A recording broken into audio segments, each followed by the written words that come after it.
Have 41 amazing items thanks to all of our donors. We have art pieces, we have food, homemade food, we have jewelry, we have different experiences. I feel like there's a little bit for everyone. And maybe there isn't something for you, but there's something for somebody else that you have in mind. So you can get your holiday shopping started. And yeah, you have time. We're closing. Our auction comes to an end at 7:30. So you have a little less than an hour to go. So I really encourage you guys to bid on something. I love seeing everyone have like a little bid war. I've been outbid already on something. But there's even some really cool plants too, some very rare plants on there. And if you are a plant parent, score yourself a plant and a plant care bundle. So don't forget, you have until 7:30. So and thank you to everyone who has bid already. Thank you, Sally.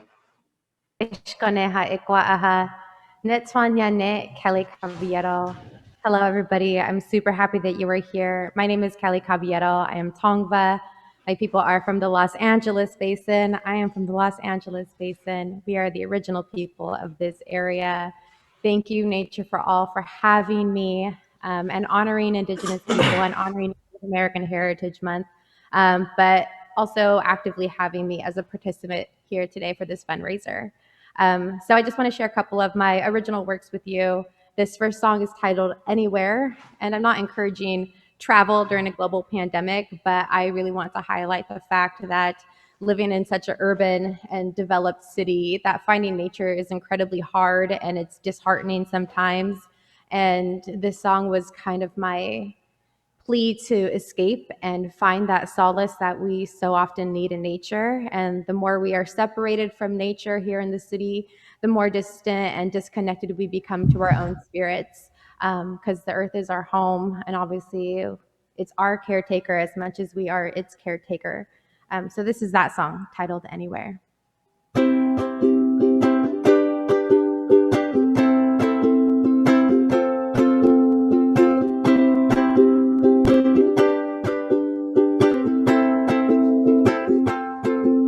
They say I'm like the dolphin, just swimming through the ocean, just riding the waves, just going through the motions. They say I'm like a butterfly floating in the wind, going this way and that way, I ain't following. But I feel like a hummingbird, it gets my heart racing when I think about this life and how it'll all be forsaken. So I live it on the edge and I push it to the limits to feel like I'm living.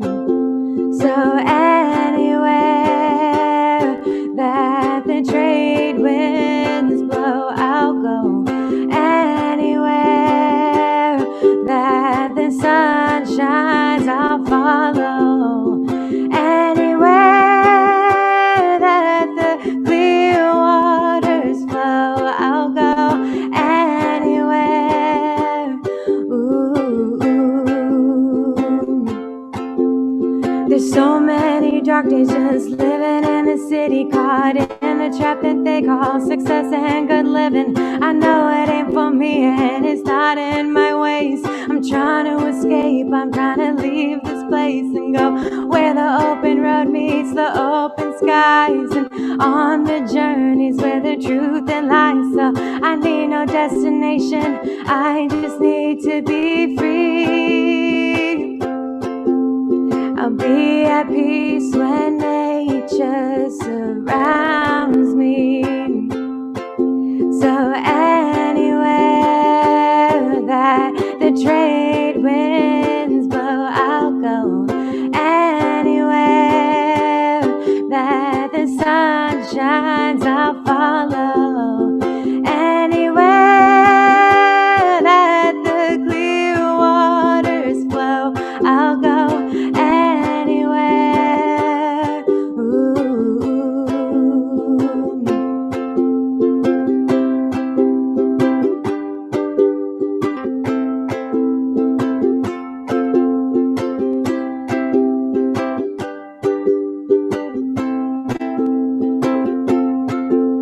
There's so much more than four walls and a ceiling. So I'm sorry, but I'm packing up my things and I'm leaving. And I know it hurts to have to watch me go, but it's the only thing to feed my hungry soul. So it leads me from the city and into the wild. It's the only thing to ease my troubled mind. Anywhere that the trade winds blow, I'll go. Anywhere that the sun shines, I'll follow. Anywhere that the clear waters flow, I'll go. Anywhere. Ooh.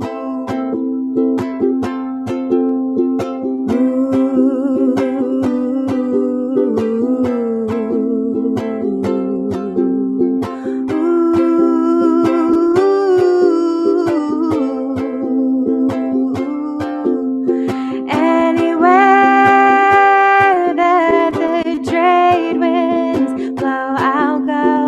Anywhere that the sun shines, I'll follow. Anywhere that the clear waters flow. Anywhere. Ooh.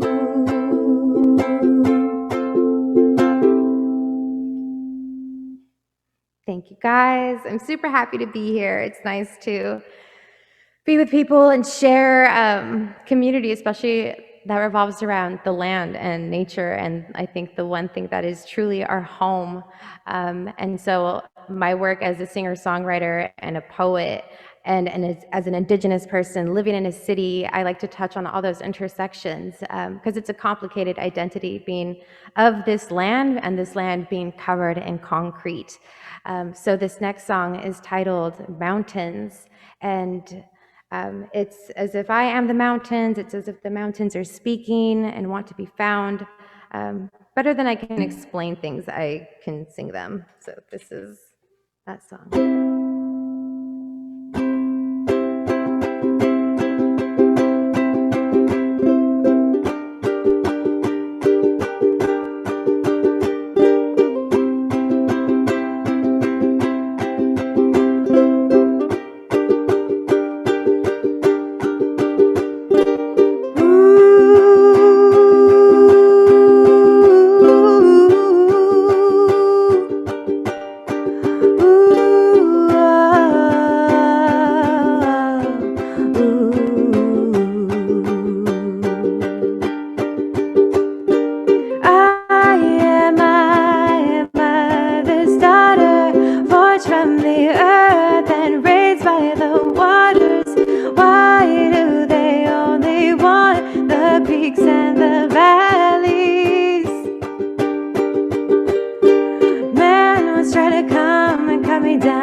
your fingers and I burn from the rays of the sun.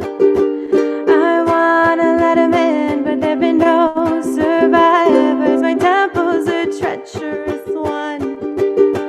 So rain, rain, rain, fall upon my head and take my dreams out to the sea, where maybe someone will follow the streams back and find me.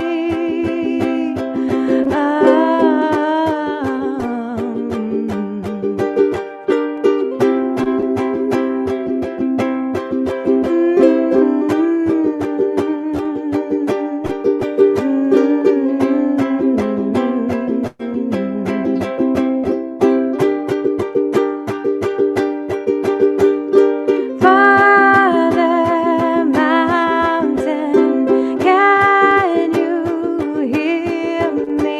I'm screaming into your vastness. Father Mountain, can you hear me? I'm losing myself to the madness.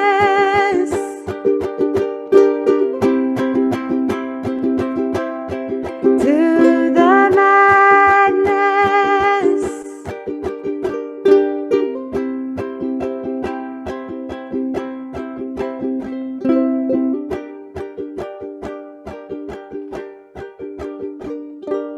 Heart of stone, with my head in the clouds. Heart of stone, with my head in the clouds. Heart of stone, with my head in the clouds. Heart of stone, with my head in the clouds.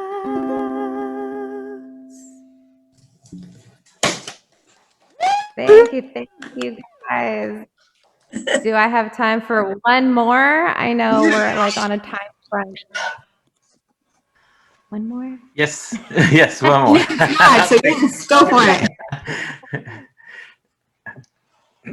Okay, this last one is titled Hues of Blue, and this one you can find on Spotify, iTunes, all of that. But this one is about the water, our first home, where I believe that we can also return to in other worlds and also in this life. So if you're struggling with anything, the ocean is my go-to place. And if you've lost someone during this pandemic, or due to police violence or human trafficking or anything violent of that sort, or even just a natural loss, I understand that pain. And this song is about the healing power of water.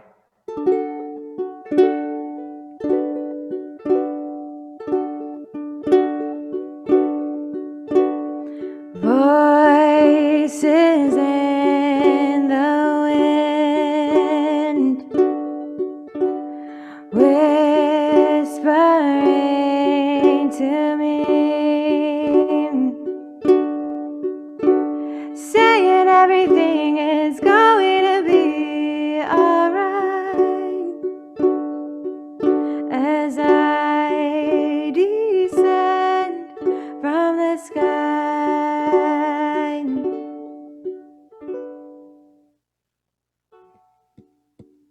Gone are the wings, I'm returning to the water. The currents are calling me home.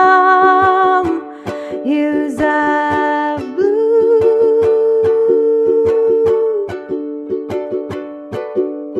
life will never be the same. I'd rather give my wings away than live a life without you in the clouds.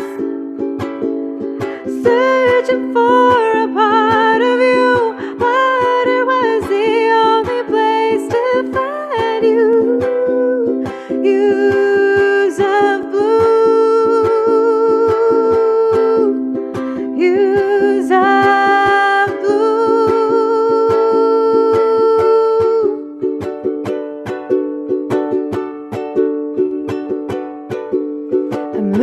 my senses, I'm left with my thoughts, and I think of you as I'm drifting off into blue.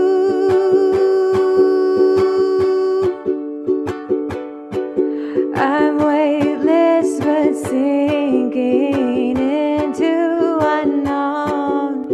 All that I'm left with are the colors of my soul, hues of blue.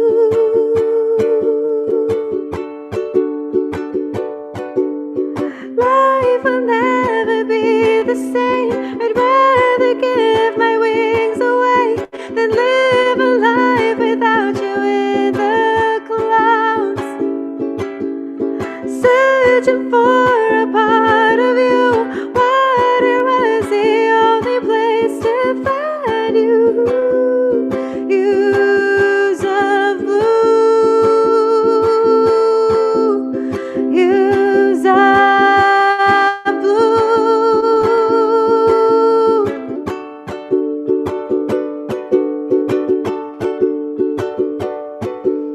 I'm dancing with light and moving with beauty, and being with you is all that could soothe me now.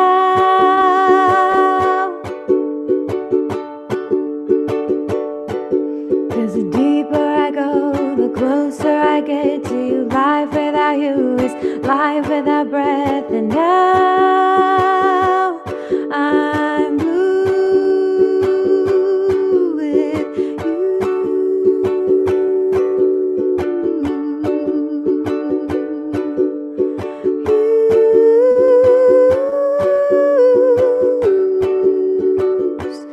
of blue.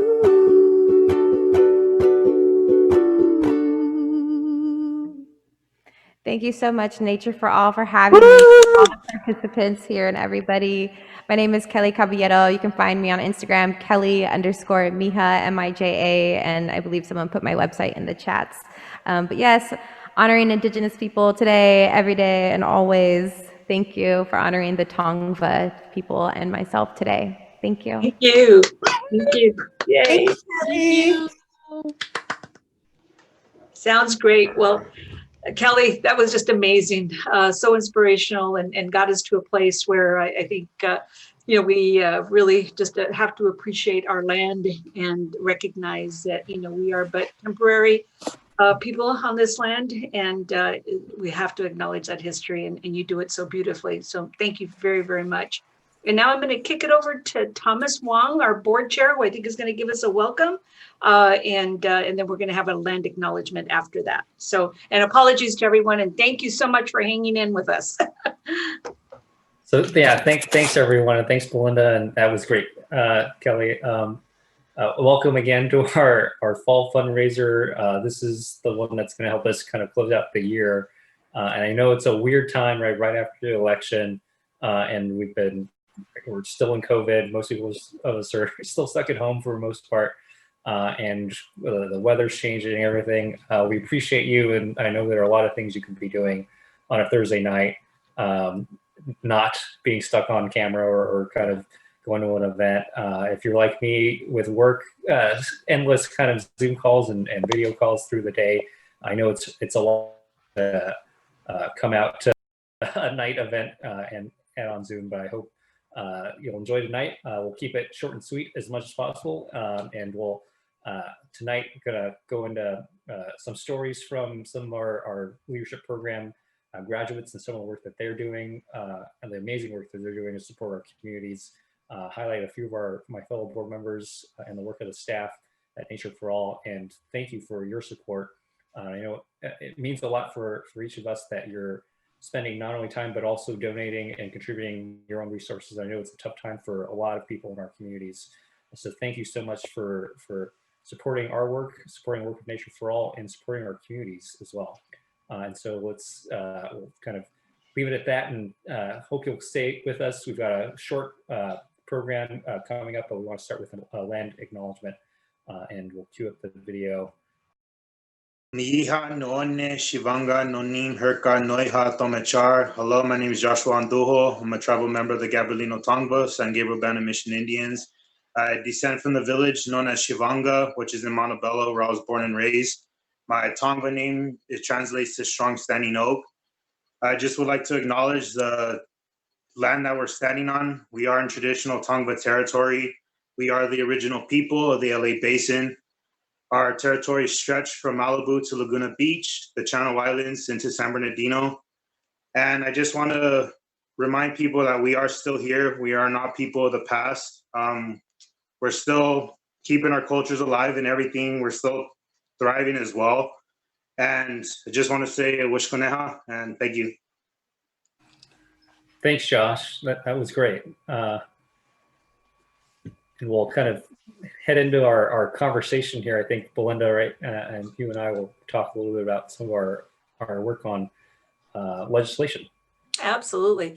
So again, thank you, Thomas, and all our board members and the participants in the fundraiser, and Kelly again for kicking us off, and Josh for setting that land acknowledgement statement. What I want to talk about tonight is, our policy programs generally and how they are, as we've heard a lot from our president-elect recently, the soul of our organization. Policy has been the baseline of our work, and it's so critically important. Many of you remember that Nature for All was previously known as San Gabriel Mountains Forever, and that represents our federal program.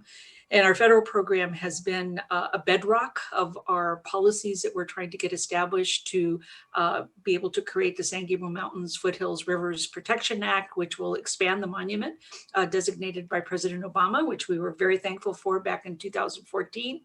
And then since then, we have looked at expansion of the monument in the bill, designation of wilderness, wild and scenic rivers, and also the national recreation area in our foothill areas and along our river corridors of the San Gabriel and the Rio Hondo. So it's been a phenomenal program that has run now for 10 years, and we're getting very close to actually getting the legislation passed to do that extension and do the other things that I just mentioned. And part of our accomplishments this last year was that we secured 24 co-authors for the act. We collected over 9,000 petitions from individuals, 74 from electeds and commissioners, and 30 from businesses and 57 from NGOs. And that work is not possible without all the members of our coalition working together to make sure that we can secure all of this support. So for tonight, I think one of the things that we're really keen into is that we couldn't do this without the grassroots support that people like Josh symbolize for us, because it takes that real community voice back in DC to make these things move forward. So I think that recognizing Josh for his work and helping support that is something that's critically important. And I do want to get in just a quick discussion here with Thomas, just so that he can share with us what his perspective is on why this is so important and what we can all do to help get this across the finish line, hopefully in this Congress. Yeah, exactly. Yeah, so just real quick, my parents immigrated here from outside. We're not born in the United States, but when they immigrated here and started to raise our family, they were made a point all the open space and the natural spaces in the United States, and the care that our country and kind of our communities showed for preserving that natural space for generations to come, and for the enjoyment of all. And for me personally, I learned to swim and to do a lot of things at our local parks in the city, and continue to enjoy kind of our parks and our green space and our open space, for all of the opportunities that are there, and the health benefits that accrue as well for our communities. But the fact is that many of our communities just don't have enough access and don't have the ability to enjoy the benefits that come with access to open space, to natural spaces, and the green spaces. But here in the San Gabriel Valley, especially in park poor communities, the San Gabriel Mountains is a critical piece of open space and green space and natural spaces for our communities, especially our park poor communities. And you see that by the number of visitors that go annually to the San Gabriel Mountains. And I think with COVID and our kind of safer at home environment, It's never been clearer to me and to I think many of us the need and the benefit of access and being able to go to a park or go to a green space and open space to enjoy kind of nature and to reconnect and to step away from the computers that we're stuck to sometimes and the email and all that. And our work at Nature for All has been to advocate for more of this access, for make sure we preserve this kind of space for our current benefit, but also for future generations as well. And we've got a lot of work still to do. The President Obama, when he was president, 2014, designated the Sand Mountains National Monument. There's still more work to be done to make sure resources are there invested in the spaces there, but also to make sure that there's access for, especially for communities that don't have direct access to the nature that's there. And one of the people, as Belinda was pointing to, that's been super helpful, especially this last year in our efforts and in his own efforts, Josh Andujo, has been helping to get us over the finish line with the San Diego Mountains, the protection bill, providing critical input from a voice that hasn't been heard previously on this bill, that of descendant of the Gabrielino Tongva, San Diego Band of Mission Indians. Josh is a graduate of our Leadership Academy and his Academy project, Survival in the Wild, taught over 30 different people survival skills that are needed when you're in the San Diego Mountains. He was going to host a camping trip to kind of put teaching in action, but obviously COVID hit and tougher to get together in groups. But he's come back to support and continues to support the next group of Academy participants in our programs. And also outside of Nature for All, he's also advocated for the Save Oak Flats, the fight to protect sacred Apache land. We are honored to recognize Josh for his contributions and his continued work and advocacy for our San Gabriel's program. And I think we've got a quick video of Josh. Miha noone shivanga nonin herka noiha tomechar. Hello, my name is Josh Andujo. I'm a tribal member of the Gabrielino Tongva, San Gabriel Band of Mission Indians. I'm with Nature for All, graduating class of cohort 16.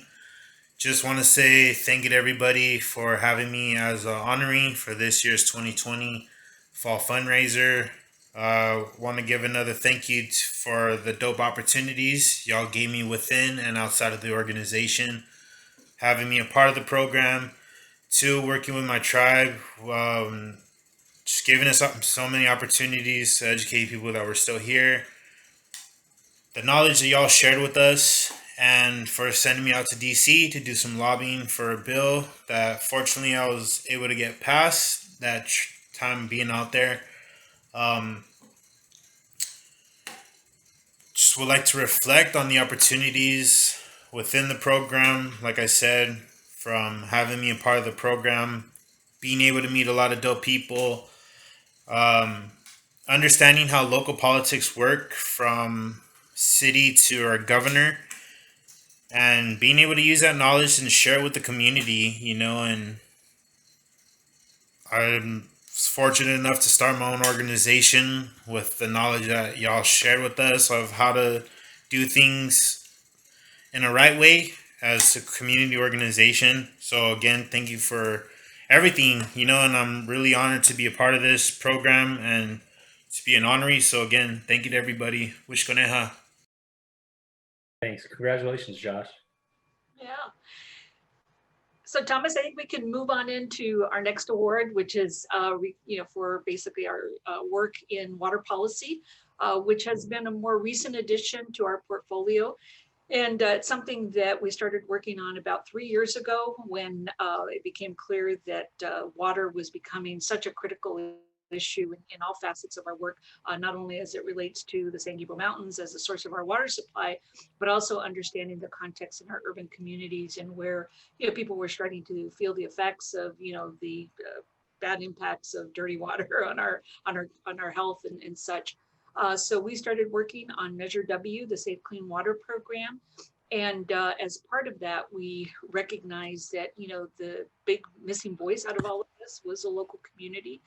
So part of our efforts and in the leadership development program, Omar is going to speak to this a lot more, and so is Brian, but it was really important for us to start really communicating a lot with local community members that could voice what the needs were in terms of water policies, so that when investments were being made, they would be made in a way that really supported those actions. So I'm very proud that today we're going to be able to acknowledge one of the participants in that program. And I think I'll have Thomas introduce her. Sure, yeah, no, we're proud to be able to honor Laura Santos tonight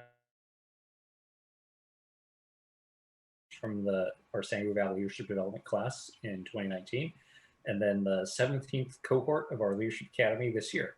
Laura is a passionate community advocate. She's worked on several recent state and local ballot measures and is currently doing outreach and education for the Upper LA River Tributary Master Plan. She is also an elected Mount SAC school or college board member and hopes to improve and is working to improve park and open space access in her park community. After completing our program, she became quite involved in the process to approve projects for Measure W, the Safe Clean Water program, and has been a champion on making sure that a project in her neighborhood is developed with local input. She put in the work and the project was ultimately approved. Thank you, Laura. And now we've got a video to tee up for her as well. Oh my goodness. I am so thrilled and so honored to be recognized by such a fabulous organization. I want to thank Brian Matsumoto. I had been around Nature for All in my other environmental endeavors, but it was Brian who took the time at an event to invite me to go to their leadership training and encourage me. I went and I was just blown away. I didn't realize what Nature for All has to offer. So now I'm a graduate of cohort 17 of the Academy, unfortunately the COVID cohort, and I'm a certified naturalist. And I'm being recognized for the things I love to do. What could be better? Thank you, Belinda, Brian, Adesali, Omar, and everybody at Nature for All. I'm just thrilled and honored.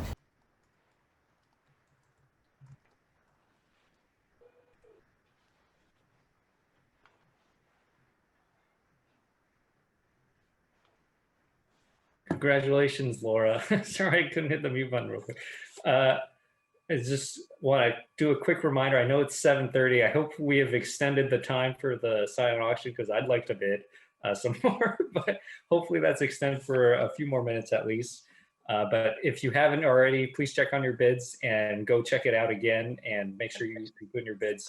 Those will be closed soon. And at this point, let me turn over the program to Casey and Brian to talk a little bit more about some of our programs.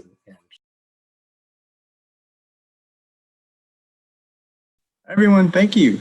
Welcome, and we're going to be talking to Casey Schreiner, who is our board member. Hello, Casey. Good to see you. Hi, everybody. And Casey, for those of you who don't know, is the founder and editor of Modern Hiker. We were very lucky to secure him as our board member. You can see his books in the background. And we're going to talk to you about access. Let me ask you, Casey, since this is like your bread and butter, why is access such a big deal? Access to nature in Los Angeles. Why is it a Nature for All priority? Well, access to nature is such a huge priority for Nature for All, but especially in LA, because LA is this really weird setup because we have these amazing, beautiful, tremendous outdoor resources, but we don't really have ways to get to them from a lot of places. Like LA County is huge. We have 1% of the entire population of the country is in LA County. So when people say LA, do you mean Hollywood? Do you mean Long Beach? Do you mean San Gabriel? Like there's so many places in LA. So for a lot of people, a lot of those resources like the Santa Monica Mountains, Griffith Park, or the San Gabriel Mountains are really inaccessible if you don't have a car, especially. There's a lot of places that just don't have metro lines running to them, or if there are mass transit lines, they're kind of unreliable. They might come every 47 minutes on weekdays if you're lucky, and it's just not a thing that you can really plan an outdoor trip to. You know, lack of transportation is usually the number one or the number two barrier to getting into the outdoors for LA. So I'm really happy and proud to be working with Nature for All because we're doing these really tangible projects to connect people to the outdoors. That's, you know, in some cases, almost literally in their backyards. A lot of people can see these mountains from where they're living. They just can't get to them if they don't have a car, and that's a big problem.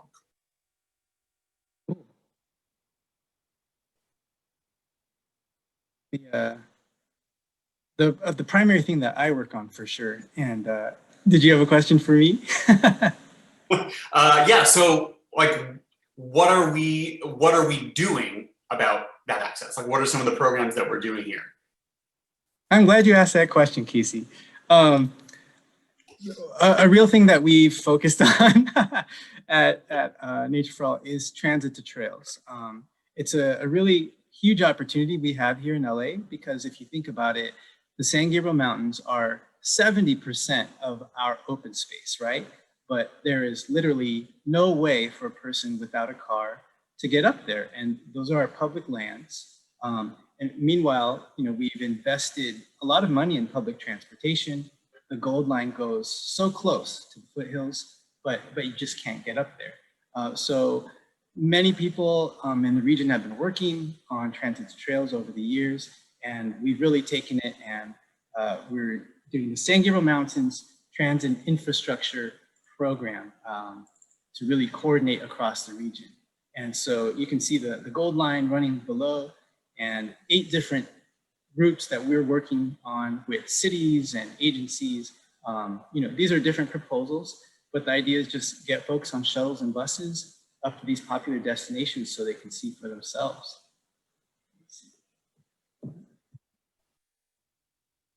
And you yourself, Casey, got to ride on several of these transit to trails pilot projects. You want to just give a quick kind of overview of how these things have worked and where they've gone?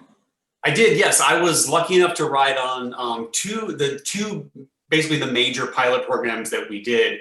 One was from Pasadena up to the Lake Avenue trailhead to the popular Echo Mountain area, which is a really, really awesome place to go hiking.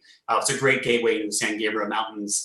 And the first one that I did that we've actually run twice as a pilot program was from the Arcadia Gold Line stop up to Santa Anita Canyon.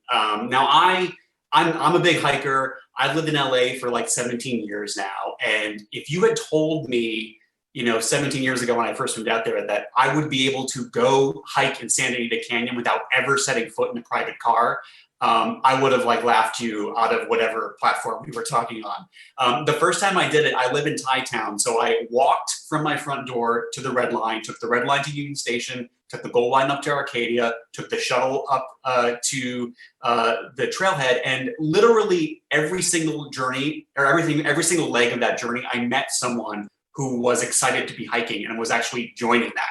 Like I formed this big group as we kept going down the Metro line. And we got all the way there, and the shuttle riding up to the canyon was amazing. Everybody was super excited. It was like a party atmosphere once we got there. Smokey Bear was there handing out goodies. It was amazing. It was an experience that I think a lot of other people really loved and want to see permanently. And we are hopefully making that a possibility. So what's the update and how can people get involved? Yeah, absolutely. That's exactly what I work on specifically. We are actively applying for grants right now to make these things real and permanent shuttle services and not just pilots. What I'm showing you here is one thing that we want folks to understand is that transit to trails will really get to reach way into LA and serve a lot of under-resourced and underrepresented communities. You can see the Metro rail lines, you know, meeting it up in Union Station in the middle. And the orange and yellow are disadvantaged communities, severely disadvantaged communities, you know, demarcated by the state. And our tally is like 750,000 residents will be able to have access. These are folks who can just walk in that little circle, 1 mile radius to a station and be up on the Gold Line to that circle, Pasadena Memorial Station, and, you know, potentially be up on a route to Mount Wilson Express in, say, 45 minutes to an hour. So those are the kinds of things we're working on. And just to close it out, so these are 2 proposals that we're working on now. So, don't get excited yet. Of course, these things take years, and we're looking for funding. But kind of our visions are, Mount Wilson Express. That bus could hop on the 210 freeway, get you up to the mountains in about 30, 45 minutes. Be at Atamakna American Indian Cultural Center, Switzer Falls, the picnic area. Obviously around Mount Wilson, the Bobcat Fire has been devastating, but the observatory is a huge historic landmark, and it'll obviously be a destination in years to come. So that's one thing we're working on. And then over in the city of Duarte, Fish Canyon Trail, we're working to get grants to restore that because the city has committed to running a shuttle there as well. So just want to close it out because folks want to know how to get involved. We'll be reaching out for community support letters, but also, you can be advocates in your own cities. Tell your city recreation people, hey, give us shuttles to the mountains, metro transit to parks, make it happen. So that's where the advocacy really comes in. Yeah, and just to piggyback on what Brian was saying there, definitely this stuff, we could use your help talking to your local transit agencies. A lot of times you're looking at these things on a map and you're like, oh, we only need this much of a connection. It's going to be so easy to do. But there are so many different people involved in this. So just let your local communities know that you want to be able to take transit to the trails. It'll really help us out. Thank you. Yeah, I guess now's a good time to talk about our champions of access. Yes, we have 2 really, really awesome folks that we're honoring tonight. First up is Lydia Aguilar. Lydia's been a volunteer for Nature for All for more than 10 years. During this period, she's organized dozens of trips to the San Gabriel Mountains to connect families to public lands, often for the first time, which is just an amazing experience to get to have. Lydia's advocated for years to create connections to public lands, talking to thousands of community members, collecting thousands of petitions in support of these programs, and promoting pilot programs in disadvantaged communities. She's one of the original ambassador trainers, and in the last year and a half has recruited and provided 8 community-based building trainings to more than 120 community members. Thank you for your passion to improve access for those communities that need it the most. Thank you. And I believe we have a video from Lydia.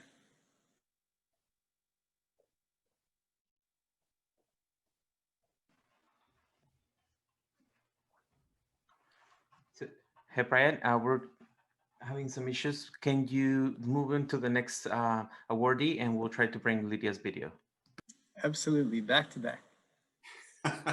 Sure. So the next person that we have is Dorothy Wong. She's a graduate from the Leadership Academy, and she's become very well known as an Altadena Town Council member and a bicycle safety advocate. Last year, Nature for All hired Dorothy as an event coordinator for our All Aboard for Nature Public Lands Day LA. And Dorothy went above and beyond, as she very often does, pulling off logistics, organization, physical setup, and drawing on her relationships in the community to make the event a phenomenal success. Over 400 participants engaged in the morning festival, and we sent over 200 community members on 5 guided transit to parks adventures, many for their first time. We showed what transit to parks can look like in LA, and we could not have done this without you.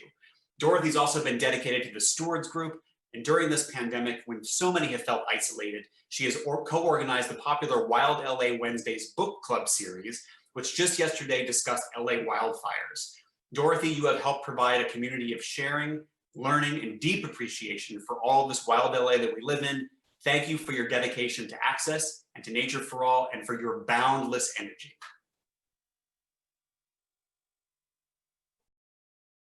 Hi, everybody. Thank you so much for my award. There it is. I'm here in the Arroyo Seco at Hahamangna Watershed. That is the mighty cottonwood tree behind me, and that tree was an amazing tool for us to help protect 14 acres that were going to be dug up and bulldozed out, but instead are going to stay in its natural state closest to the San Gabriel Mountains right behind us here. And amazingly enough, I got involved with Nature for All through a phone call and the work I was doing here. has led to so many amazing things. I'm now on my second term as a town council member in Altadena, focusing on access, continual access. Stay tuned. So let's keep this going. Nature for All 2020, 2021 and beyond. Thank you for this magical award. Aloha.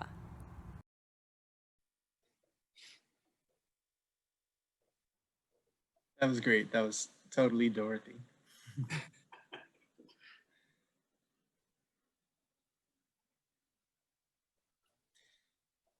Do we have a video from Lydia as well? Buenas noches a todos y a todas, muchas gracias por estar acá y le vengo a, bueno, estoy muy agradecida con este privilegio, de este reconocimiento que se me ha otorgado hoy día por apoyar el proyecto de Naturaleza para Todos en que haya acceso a las montañas de San Gabriel para toda la comunidad de aquí del condado de Los Ángeles y pues vamos a seguir en la lucha perseverando y luchando para que haya más proyectos buenos como este y que todos en la comunidad podamos tener acceso a las montañas de San Gabriel, no solamente por medio de la línea dorada del metro y que haya, digamos, también bases para poder ir más familias al pie de las montañas de San Gabriel. Muchísimas gracias. Feliz noche.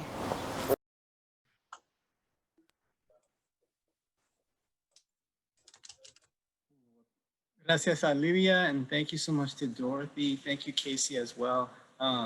Congrats to the winners also of Casey's 4 books, which he generously offered. So I'll turn it over to the next person, and thanks for being with us, everyone.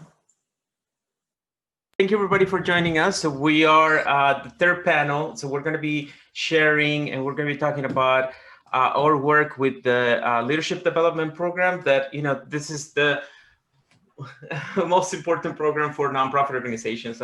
Organizations that are successful at bringing change and creating policies into the communities have a strong leadership development, right? Have a strong organizing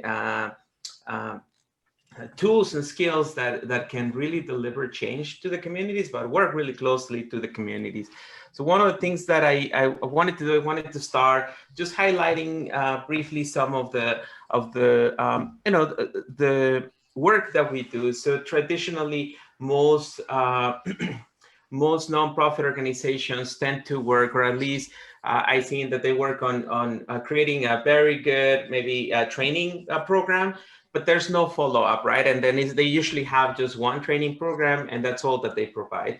So one of the things that we've done differently at Nature for All is that we have developed and structure a ladder that what we call a leadership ladder, understanding that not everybody is ready to commit fully on participating, but they might want to be involved in some of those issues that you're working on.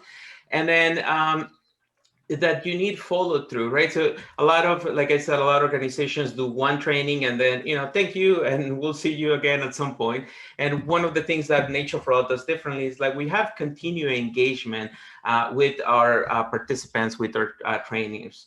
So we have developed this program that you know, provides opportunities for people to go from a sympathizer, somebody that kind of signs a petition, to somebody that joins an orientation, to somebody that goes to a community-based building training, a leadership development training, and finally we have a trainers that we call our ambassadors program.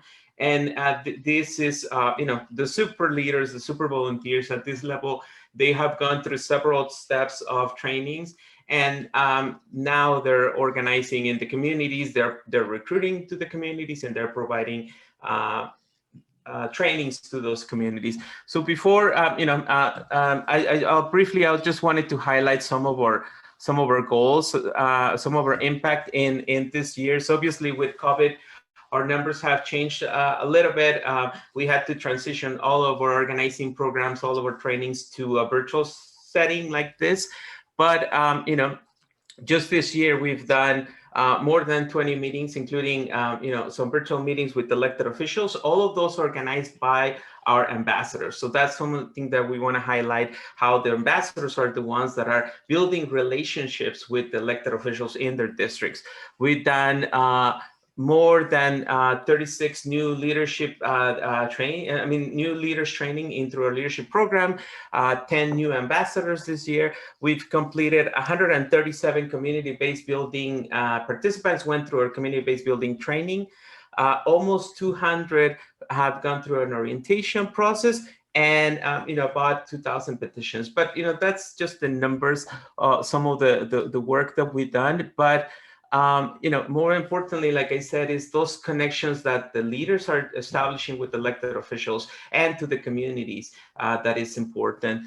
So maybe Vanessa, just to get started, can you share with us why you think programs like Nature for All Leadership Development are critical to the success of nonprofit organizations?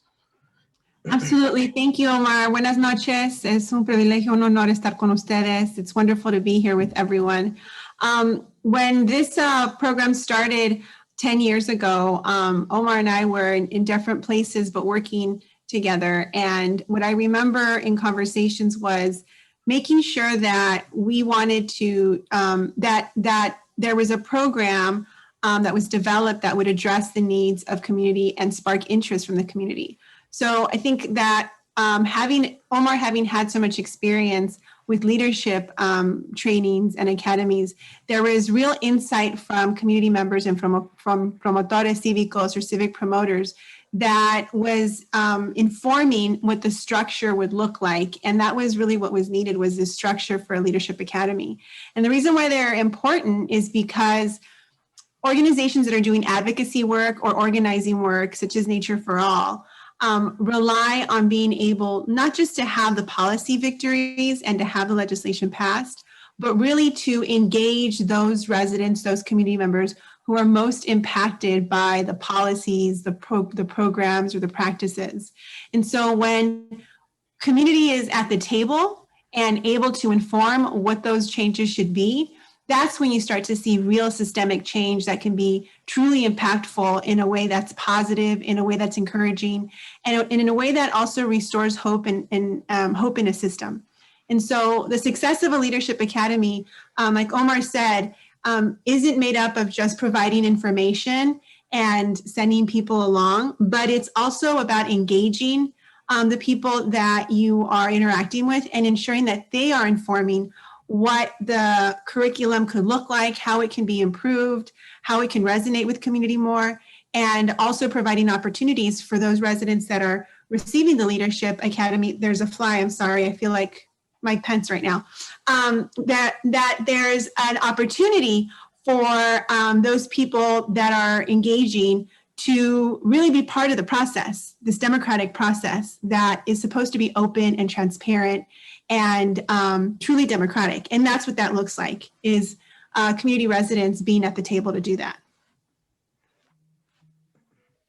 Thank you, Vanessa. So moving along, the conservation movement has not traditionally been a space where families of color lead the conversation. So why do you think the environmental movement continues to be mostly, there's some exceptions, but mostly driven by white, older, wealthier Americans, unlike other movements like the health, healthcare movement, the immigrant rights movement, labor movement, education, and many others that are really driven by families of colors. What do you think with that still needs to change for the conservation movement?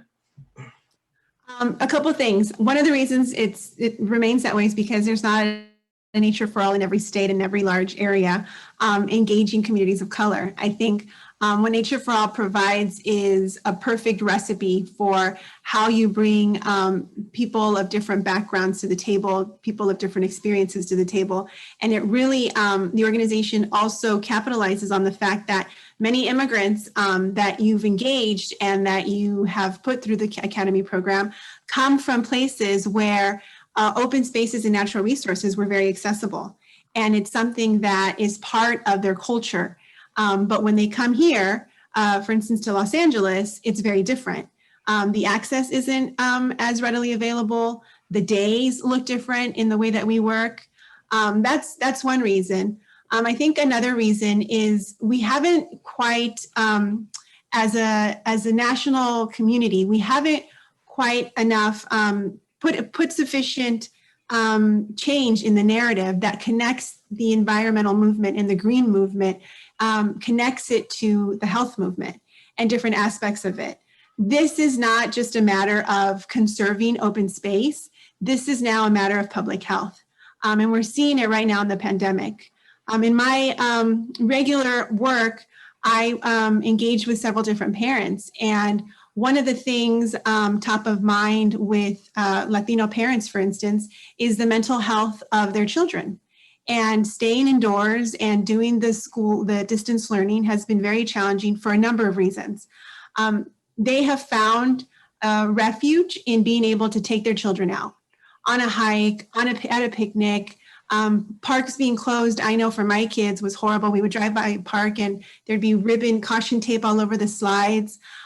This is an opportunity for people in a time when, you know, they're losing their jobs and there's economic uncertainty, to do something that is both freeing to the body and to the mind, not just of the parents or the children, but just overall the greater health of the family. And so I think it's really important that we recognize that the green movement is really also the health movement. And there's actually somebody who shared that earlier that's been doing a lot of that work. Dr. Michael Rodriguez over at UCLA Fielding School of Public Health. There's research and also sees that these two are connected and have to be surfaced, and the narrative has to change so that we are able to have people resonate with that message more, because they can feel the impact and they're seeing it directly. Yeah, thank you, Vanessa. So when we are doing the leadership development class on civic engagement and organizing, I always bring this story that when COFEM decided to do some work in Coachella, it was specifically for our education campaign that we were doing there. And I remember the first meetings that we got there, you know, that like we were organizing the community, like, hey, this is very important for your kids, for the future of your kids and your families.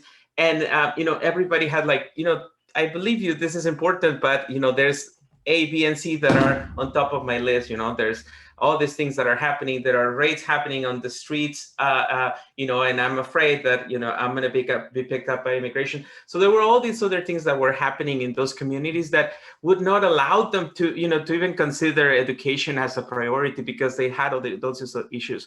And the moment that, you know, the organization realized that, you know, we have to address some of these issues too, in order for us to like really build trust and connection to those communities and engage those communities, it's when we started seeing results, right? And then you could see it because that organization, even up to now, more than 10 years now, they're still engaged with those first community members or community leaders that we engaged 10 years ago. But it was because of that. So I think it's one of those things you have to listen to some of the needs of the community. And that love and passion for conservation movement is going to come, but you have to tackle it differently. You have to address some of the other issues, and that is access. That is, that is health. The lack of parks in local spaces, right? If you don't have a park at home or near home, that's really critical for a lot of our families. So finally, just before we move on to the words, we just wanted to continue with this conversation about the need for communities of color to be at the table. And a lot of the movements, they kind of invite the communities of color at the end, so kind of like an afterthought, like just to show that, hey, yeah, we did include them. But that's not the way to do it. So my question for you, Vanessa, is how do you develop a successful organizing environmental movement?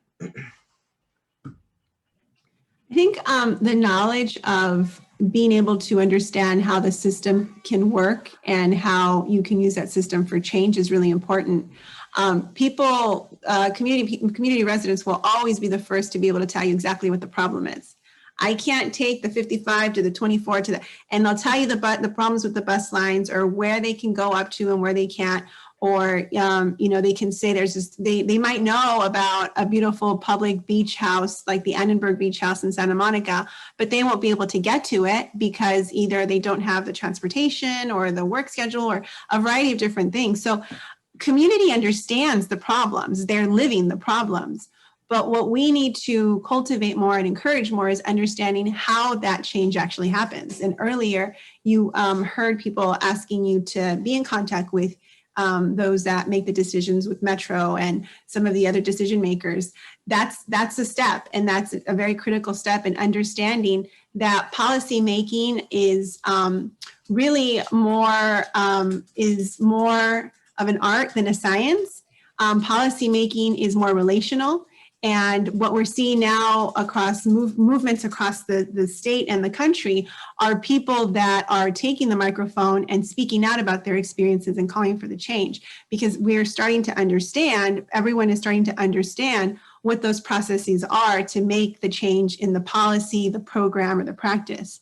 And so I think one way of doing that is making sure that you're meeting people where they are, which I am very proud to say Nature for All is doing. They meet the leaders that are going through the academies where they are. They're culturally relevant. They are hands-on.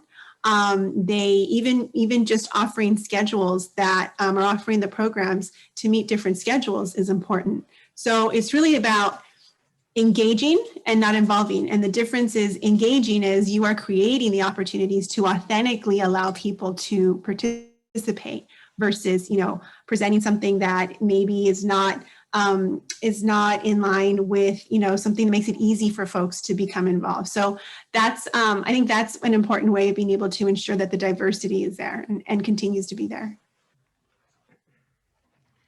Thank you, Vanessa. I think before we finish with this panel, we want to highlight and honor some of our, champions. Yeah, take it away, Vanessa.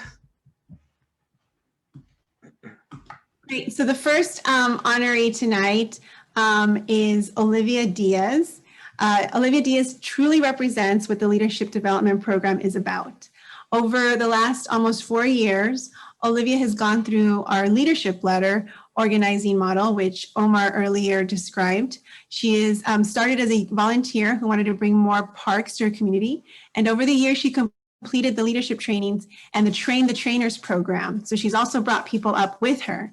Olivia has spent hundreds of hours in her community of Panorama City and North Hills, knocking on doors, volunteering at dozens of tabling events to inform and engage her community members about opportunities to improve access to open space, and creating more green space in the community by working for a water resilient Los Angeles.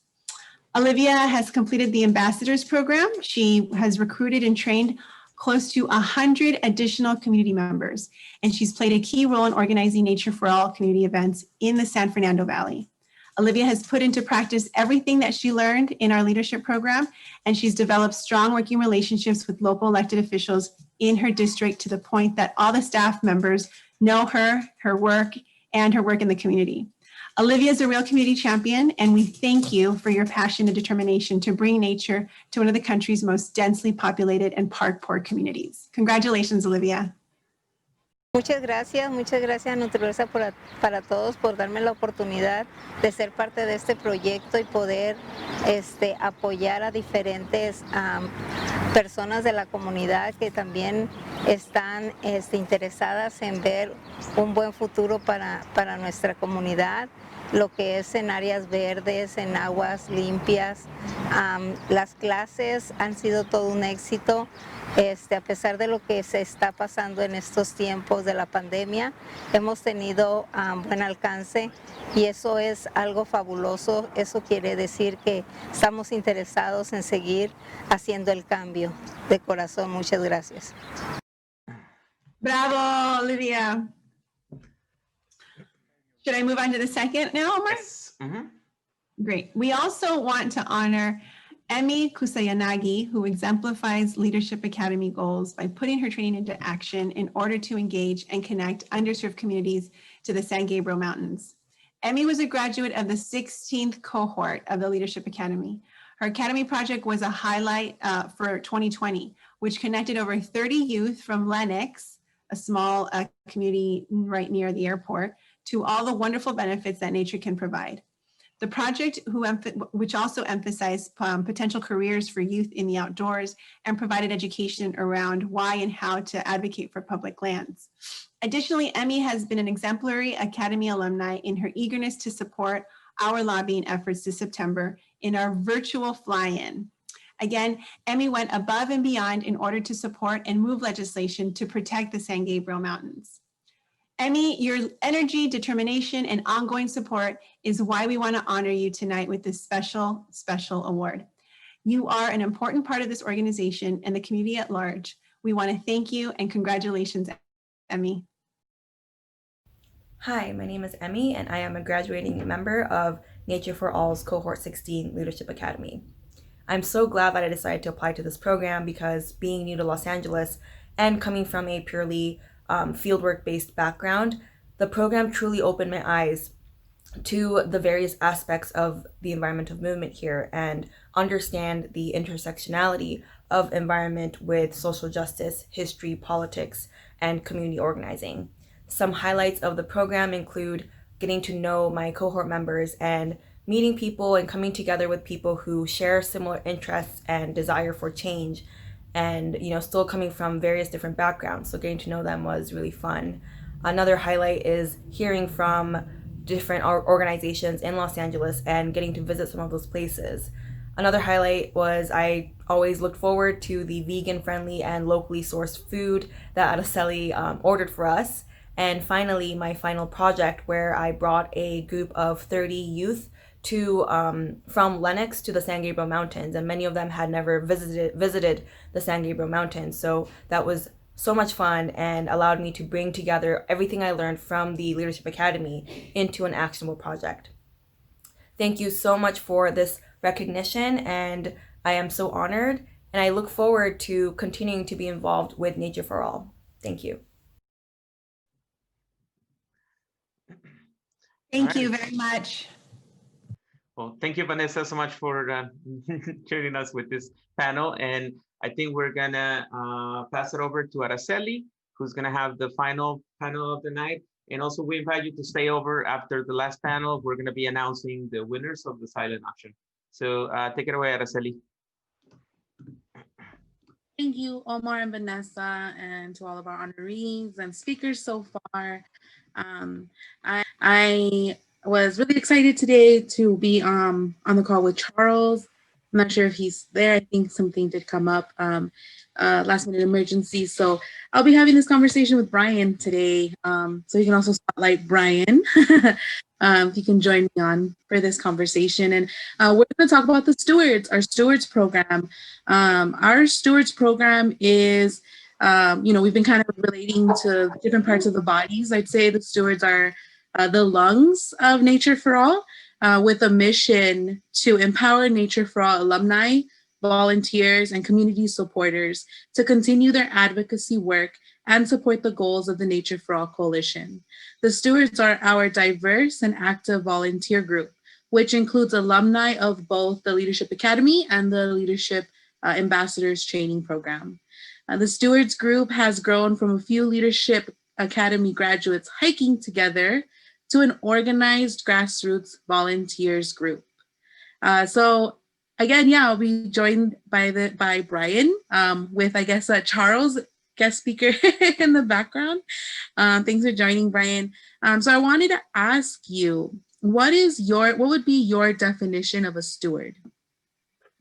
Yeah, Araceli, I'm happy to step in for Chuck because I went through the Outward Bound Adventures DALI program, Diverse Outdoor Leaders Institute, which Chuck created. And so he's a great guy, really looking out to bring up youth and connect them to nature, just like Nature for All. So he's an excellent board member for us. He wrote this definition: a steward is someone who uses the land without adversely impacting the land, a person who restores the land and helps others to know how to protect it, a person who always leaves our natural landscapes better than they found it.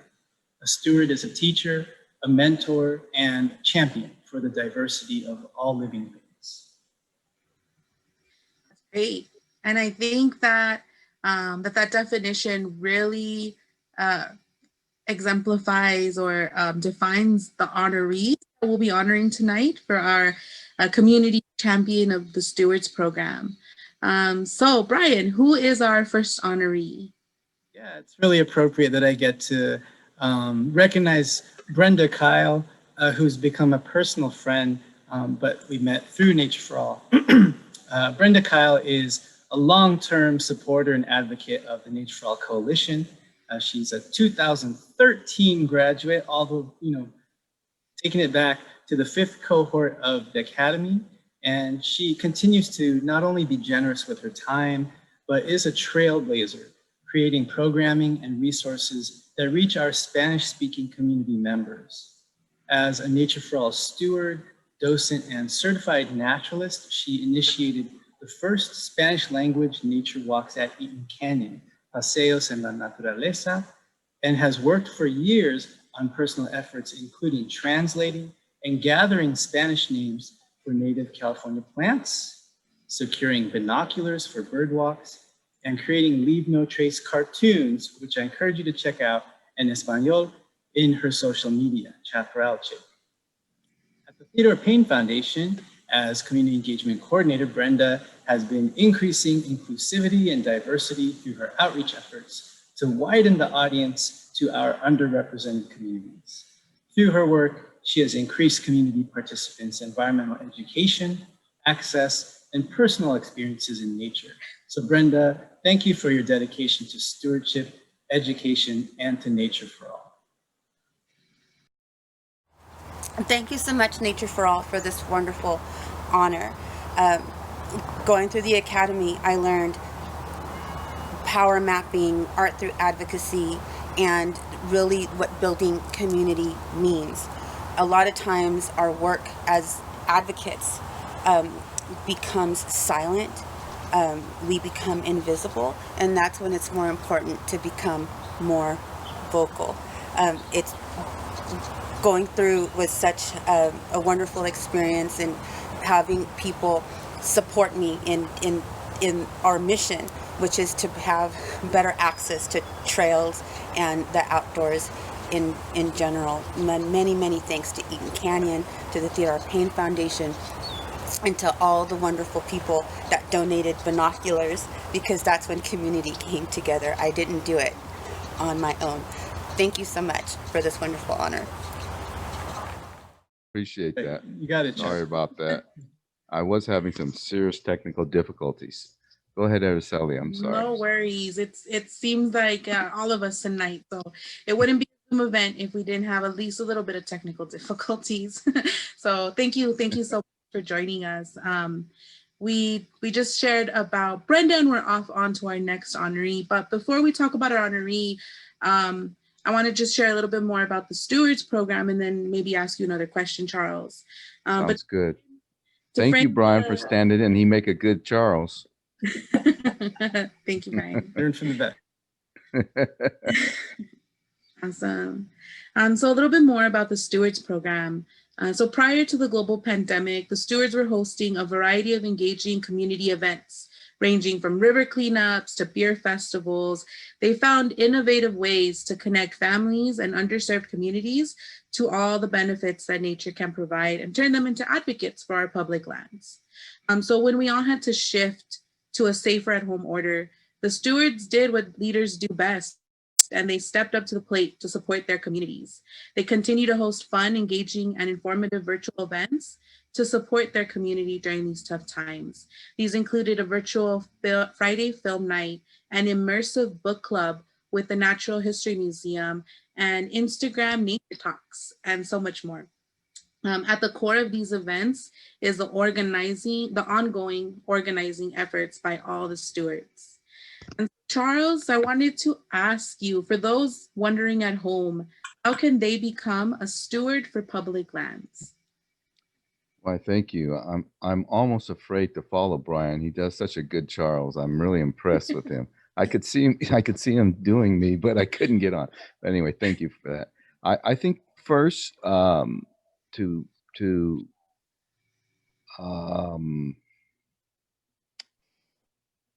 become a steward for public land, I think it's absolutely critical to understand that the effectiveness of any movement depends on how broad the base is. And so you got to engage the fullest spectrum of the American public if we're going to protect our public lands. So if you want to become a steward, and you want to get involved in the land, you can start with volunteering. You can start with volunteering with some of the largest public land managers that are out there, like the Forest Service, the National Park Service, U.S. Fish and Wildlife Service, the Bureau of Land Management, and get involved in their citizen science programs. From there, you can actually get involved in restoration projects that are happening all over the country that are going on with land trusts, land conservancies, with county parks, natural and open spaces. But I think it's really important that we understand that volunteering is one thing, and becoming a steward and working for the land is absolutely critical. But we shouldn't stop, especially those of us who come from communities that historically have been absent. We shouldn't stop there. We should really pursue a career there, and that is important in understanding when you go to volunteer that you have a career pathway or a pipeline, and you say, I really want to get a job in these areas. But volunteering starts that opening the doors for you and getting into these citizen science programs. The Bureau of Land Management is a tremendously large organization that is in desperate need of volunteers working in their citizen science projects. So that's a very good place to start. And then again, I would go to land conservancies, land trusts, open space districts, and county parks and natural space districts. That's wonderful. Thank you, Charles. You're welcome. Sorry I was late to the party. No worries. Definitely glad you were able to join us. Yeah, so shifting to with what you just said and who we'll be honoring next, I think also being a steward for public lands can sometimes be a selfless but very fulfilling act.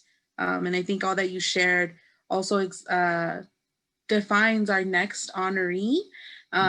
Someone who does not do this work for the praise, but because it needs to be done.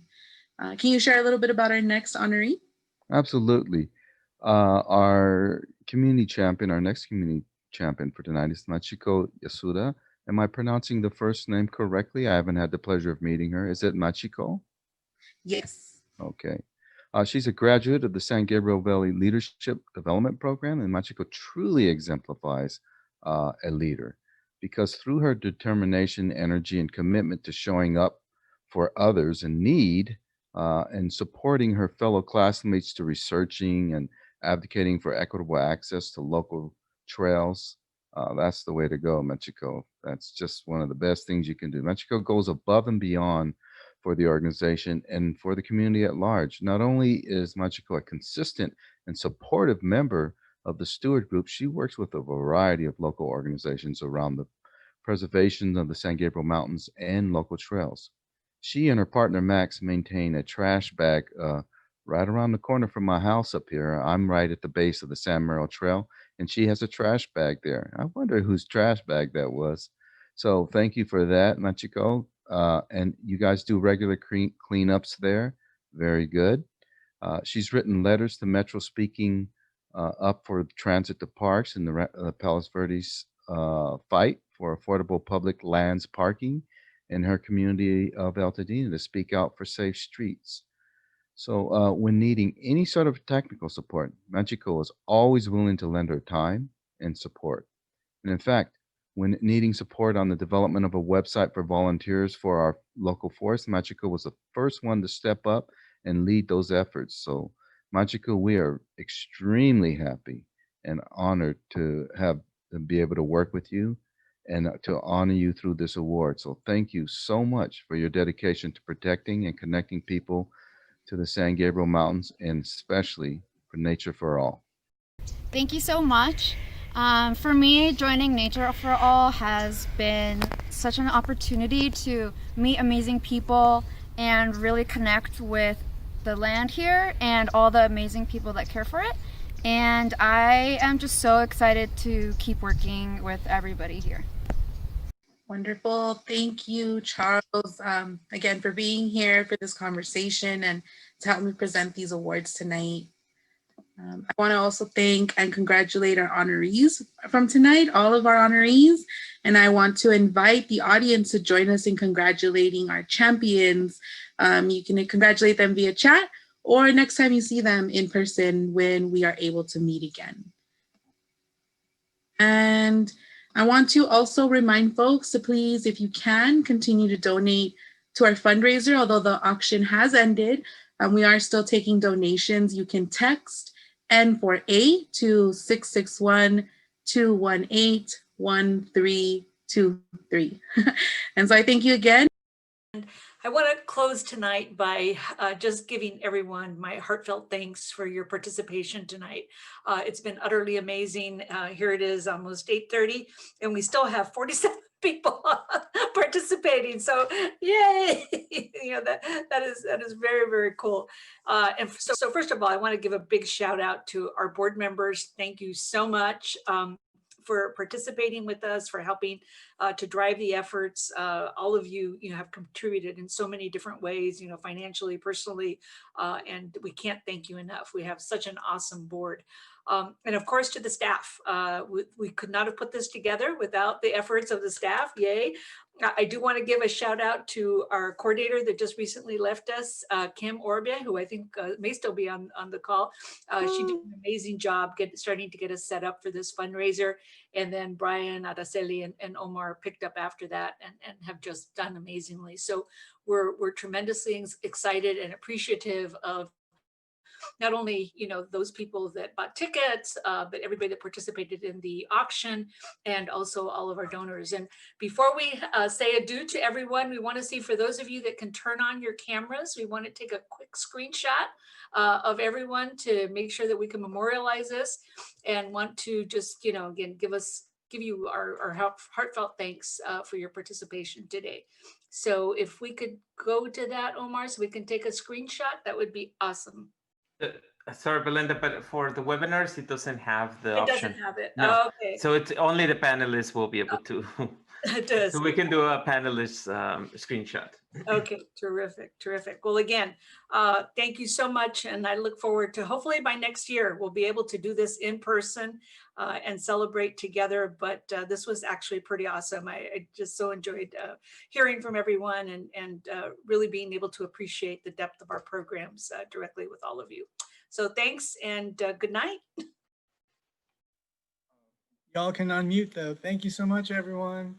Woo! Good night. Ready. Congrats, everyone.